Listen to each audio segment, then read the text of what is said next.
Bonjour et bienvenue. Dans une vidéo précédente, on a vu ce que c'était le champ gravifique et comment calculer l'intensité du champ gravifique en utilisant la formule. Maintenant, c'est le moment de passer aux exercices et vraiment utiliser la formule pour faire de tels calculs. Maintenant, les exercices vont se séparer dans 3 volets différents avec une difficulté grandissante. Ces volets-ci vont avoir 2 exercices plutôt faciles, numériques, seulement d'application de formules. Et puis, on va monter en difficulté pour voir de différents champs de plusieurs corps qui peuvent s'additionner vectoriellement pour nous donner un champ gravifique résultant. Alors, pour le moment, on fait les choses faciles avant de passer aux choses plus difficiles. Alors, la question est la suivante, double. Alors, disons qu'on est sur la surface de la Terre, notre planète, c'est ce qu'on a fait jusqu'à maintenant et c'est pour lequel on a fait des calculs jusqu'à maintenant. La Terre ayant une masse 5,98 x 10 puissance 24 kg, ayant un rayon de autour de 6371 km, et connaissant que la constante de la gravitation universelle fait 6,67 x 10 moins 11 newton x mètre carré par kilogramme au carré. C'est qu'on veut trouver. On veut trouver quelle est l'intensité gravifique au A. On veut trouver sa valeur, mais on veut aussi dessiner. Et on va aussi trouver l'intensité du champ gravifique au B, sa valeur, mais on va aussi dessiner.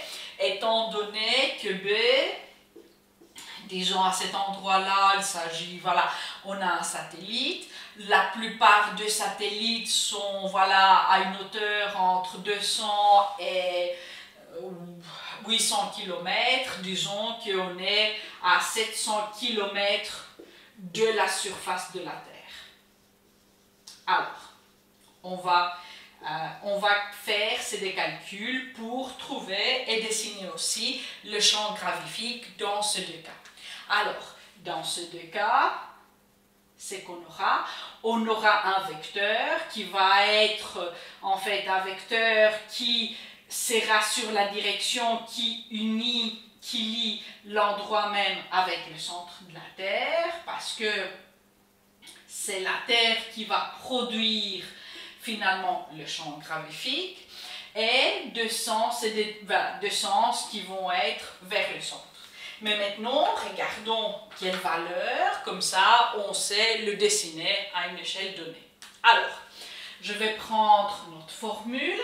Alors, d'abord, pour calculer la valeur du champ gravifique au point A, on aura G fois la masse. Quelle masse? La masse centrale qui produit les champs, ça c'est la Terre, divisé par la distance au carré.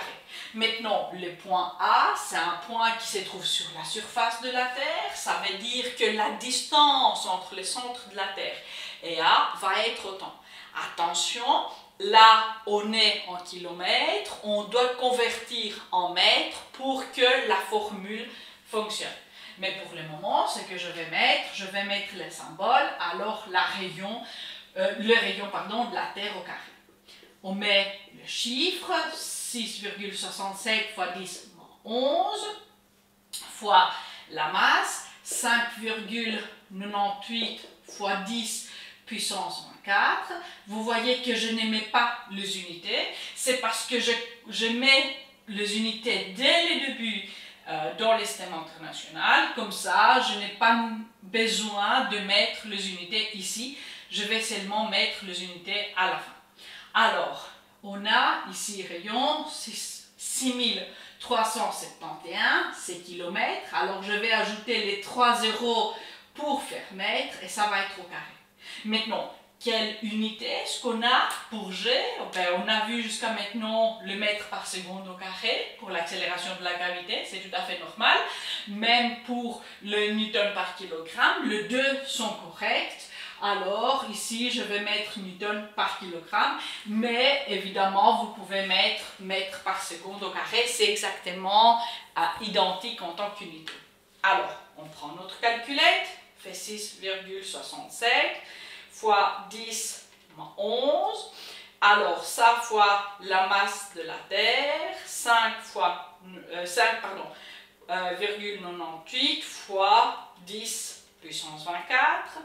Et on divise ça par le rayon carré. Alors, 6, 3, 71, 1, 2, 3, 0. Et ça au carré. Et alors, on a le 9,8 newton par kilogramme ou mètre par seconde au carré, que vous connaissez comme l'accélération de gravité sur la surface de notre planète. Nous, on a utilisé 10 jusqu'à maintenant. Disons qu'on est si près de 9,8 qu'il n'y avait pas vraiment beaucoup de différence au calcul qu'on avait fait jusqu'à maintenant utilisant 10. Mais vous voyez maintenant d'où vient finalement ces 10, d'où vient ces 9,8 newtons par kilogramme. Maintenant, calculons aussi et voyons ce qu'on a ici au B. Alors, le champ gravifique B, ça va être G, toujours la masse de la Terre.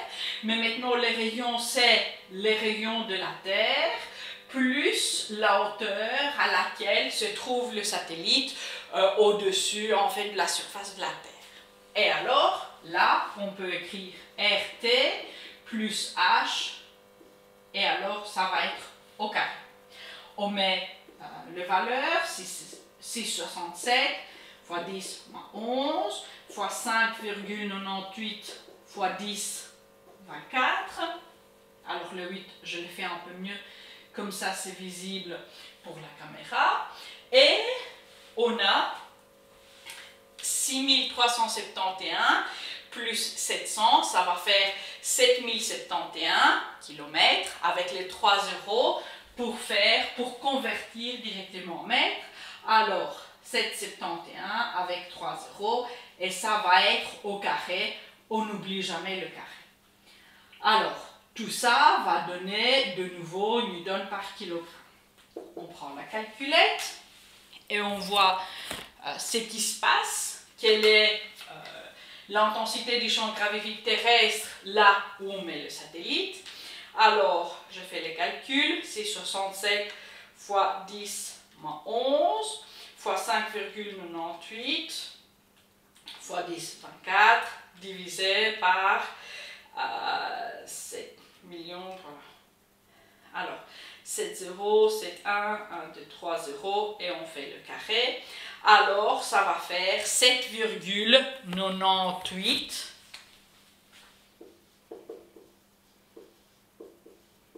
newton par kilogramme ou mètre par seconde au carré, lequel vous préférez. Maintenant, vous voyez que même là où on met le satellite, ce n'est pas vraiment l'apaisanteur, ce n'est pas vraiment qu'il n'y a pas de champ gravifique, mais quand on parle d'apaisanteur, c'est parce que les satellites là ne va pas être stationnaire, va faire un mouvement circulaire autour de la Terre.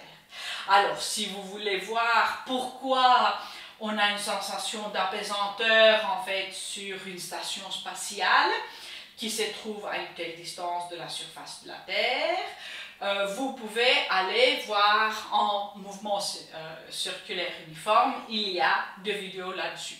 Mais si on était statique, on ne serait pas un apaisanteur, on aurait quand même la grande majorité finalement de notre poids, parce que l'intensité du champ gravifique est quand même assez fort, ça nous attire assez fort vers la Terre.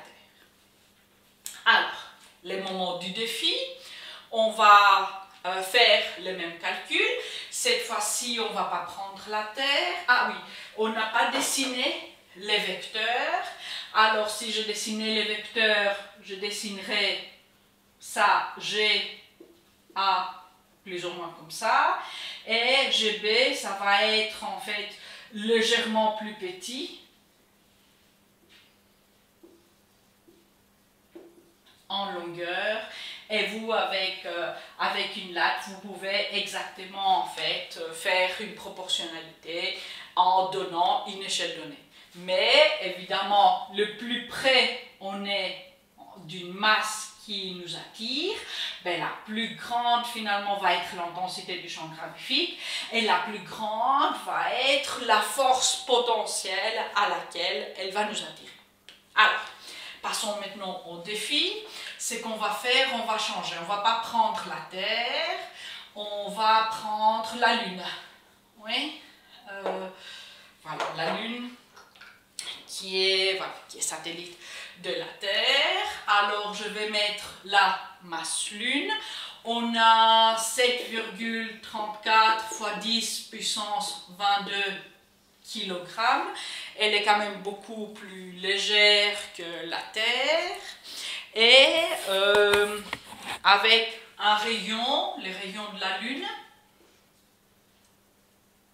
qui selon mon copion fait 1737 km. Alors utilisant ces valeurs pour G, parce que c'est une constante, ça ne change pas, je vais vous demander de trouver quelle est l'intensité du champ gravifique sur la surface de la Lune et à 700 km de la surface de la Lune, tout en excluant vraiment toute implication finalement de la Terre dans ce champ gravifique. Pour ces volets, on garde les choses simples et on utilise seulement la formule. Vous m'envoyez vos réponses et vous avez vos points bonus, vous savez comment ça marche maintenant. Pour le moment, je vous dis au revoir et à très bientôt pour un deuxième volet. Ciao!